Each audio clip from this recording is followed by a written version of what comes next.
Good morning students. Previous class में हमने first aid के बारे में पढ़ा था, टाइप्स ऑफ फर्स्ट एड्स के बारे में पढ़ रहे थे। उसी में से आज नया टॉपिक उसमें हम फर्स्ट एड्स में कंटिन्यू करते हैं। First aid for nose bleeding. आपने देखा होगा बहुतों की नाक फूटती है, नाक से ब्लड आ जाता है। वो किस कारण से आता है और हम किस टाइप का फर्स्ट एड उसमें दे सकते हैं। Nose bleeds the experienced by one in the hot weathers और समर। आपने देखा होगा नाक में से ब्लड या तो गर्म जब मौसम होते हैं या समर के टाइम में बहुत से लोगों को नाक में से ब्लड आना चालू, उसकी ब्लीडिंग चालू हो जाती है। This happened due to the blasting of blood vessels inside. इसमें क्या होता है, ये किस कारण से होता है, जब जो नाक होती है, नाक के अंदर जो ब्लड वेसल्स होती है वो क्या हो जाती है, ब्लास्ट हो जाती है। इसके कारण से ब्लड आना शुरू हो जाता है।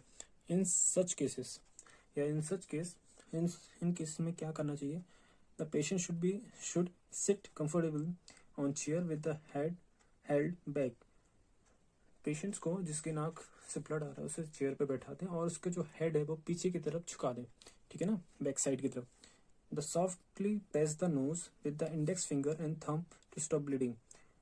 और क्या करें, नाक को सॉफ्टली मतलब आराम से प्रेस करें इंडेक्स फिंगर्स और थंब के द्वारा, ठीक है।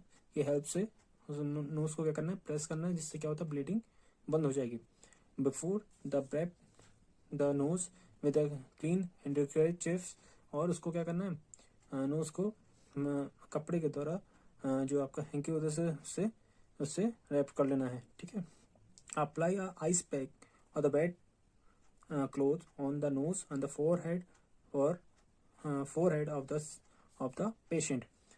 आइस क्यूब हो या मतलब आइस पैक हो या गीला कपड़ा उसके सिर पर, नोज पर या फोरहेड पर रख दें, ठीक है ना। The patient should breathe through the mouth. और क्या करें, पेशेंट को कहें कि वो किससे, मुंह से सांस लेना स्टार्ट करें, ना कि नाक से, ठीक है। If the nose bleed does not stop the patient should take the doctor. अगर ब्लीडिंग रुकी ही नहीं रही है तो उस कारण में आपको उस पेशेंट को डॉक्टर के पास ले जाना पड़ेगा, ठीक है। First aid for the animal bite. अगर एनिमल कोई भी जानवर आपको काट ले या किसी को काट ले तो उस टाइम हम किस टाइप का फर्स्ट एड उसको देंगे, ठीक है। Stray animals like dogs, cats and monkeys can bite cause the disease called rabies. अगर कोई भी जो आवारा जानवर हैं जैसे डॉग, कैट या मंकी हैं, अगर वो काट लेते हैं तो उससे जो बीमारी होती है उसे हम रेबीज कहते हैं। When these animals bite they release a saliva containing the germs from their mouths. The saliva with the germs enters the patient body। क्या होता है, जब ये काटते हैं तो इसका जो सलाइवा होता है वो हमारी बॉडी के अंदर एंटर कर जाता है, ठीक है ना। और वो सलाइवा क्या करता है, वो जम्स होते हैं, सलाइवा विद जम्स, जो सलाइवा के साथ जम्स चले जाते हैं और पेशेंट्स की बॉडी में। So the round should be wash with. अगर इस तरह से काट लिया तो किस तरह से हम क्या करेंगे, जो घाव है उसको हम should be wash with the soap and water, उससे हम साबुन से और पानी से उसे धो लेंगे। Then take the patient immediately to the doctor. और तुरंत उसे डॉक्टर के पास ले जाएंगे। An anti rabies injection should be given to prevent the disease of rabies. और उसे एंटी रेबीज इंजेक्शन देंगे जिससे उसे हम रेबीज की डिजीज से बचा सकें, ठीक है। ये तो हो गया एनिमल्स के बाइट पे करने वाला। जब एनिमल काट ले तो अब हमें कैसा फर्स्ट एड उसे या किसको देना है ना, ये पता होना चाहिए। अब हम first aid for the snake bite. अगर इस जगह स्नेक कभी आपको मतलब स्नेक किसी को काट ले तब हम किस तरह का फर्स्ट एड उसे दें। Snakes mostly are hidden in grasses and bushes, ठीक है। सांप जो होते हैं वो या तो जो मोस्टली कहाँ छुपे होते हैं, घास में या बड़ी बड़ी झाड़ियाँ होती हैं ना उनमें। So be careful in the garden or the near by the bushes area. जहाँ पर या तो गार्डन्स में या जहाँ पे झाड़ झक्कर ज़्यादा है तो वहाँ पे आपको केयरफुल रहना है। The poison snakes when we bite the poison enter our body through the blood.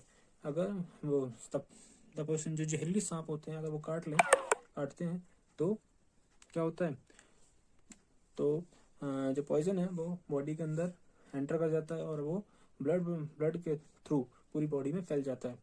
उस जगह हम किस तरह का फर्स्ट एड देते हैं वो हम इससे आगे पढ़ते हैं. A tight bandage should be tied just above the bite to stop the flow of blood to the heart.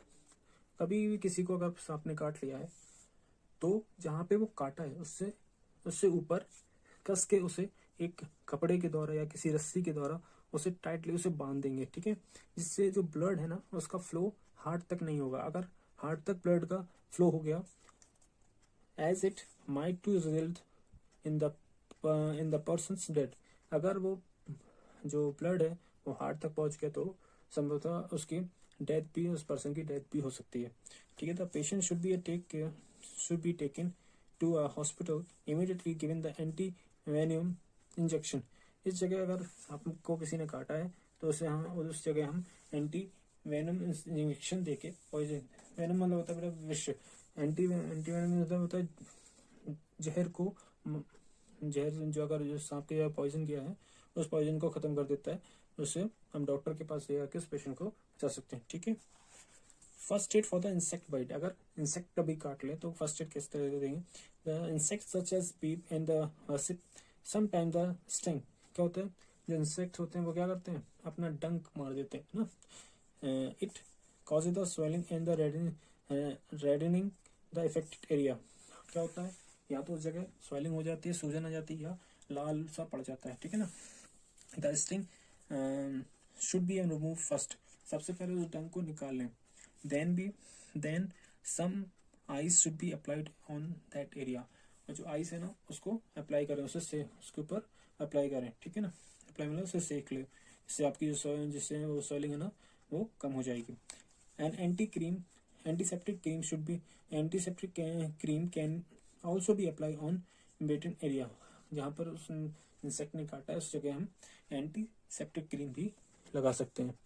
ठीक है, चलिए अब what to do in such cases. हम देखिए आगे पढ़ेंगे कि हम कुछ क्या क्या कर सकते हैं इन कुछ ऐसे केसेस में. ठीक है, थिंग्स इन द नोज. अगर किसी के नाक में कुछ चला जाए, tell the patient to breathe through the mouth. इस जगह क्या करना है, पेशेंट से कहना है कि वो सांस किससे ले, माउथ से ले. टेकन देन द डॉक्टर, और उसे डॉक्टर के पास ले जाए. In case of nose bleeding, अगर किसी की नाक से खून आ रहा है, मेक द पेशेंट सिट, उसे बैठा दें या लीन डाउन करा दें, उसे लेटा दें.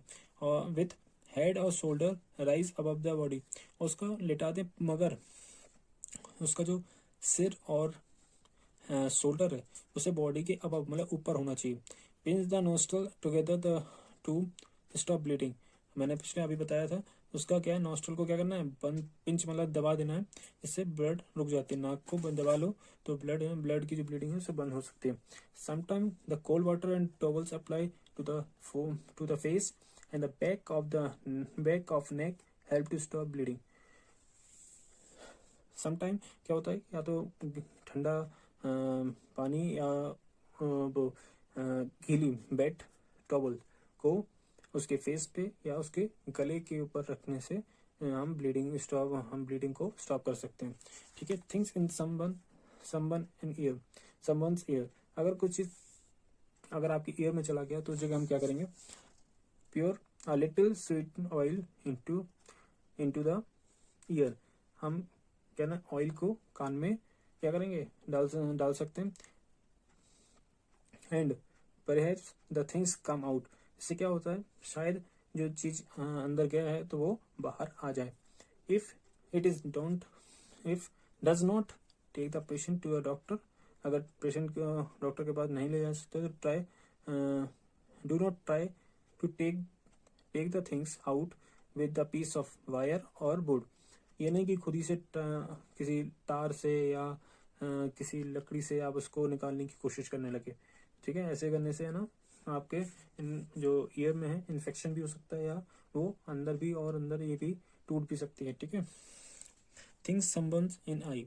अगर कुछ आंख में चले जाए, जैसे ना कभी कचरा चला जाए तो क्या करना चाहिए, don't be allow to patient rub the ice. उससे अगर कोई भी कचरा या कोई भी चीज चली जाए तो उसे क्या ना रब नहीं करना, आइस को रब नहीं करना है ना, मलना नहीं है. ठीक है, see if your tears will wash away the dirty.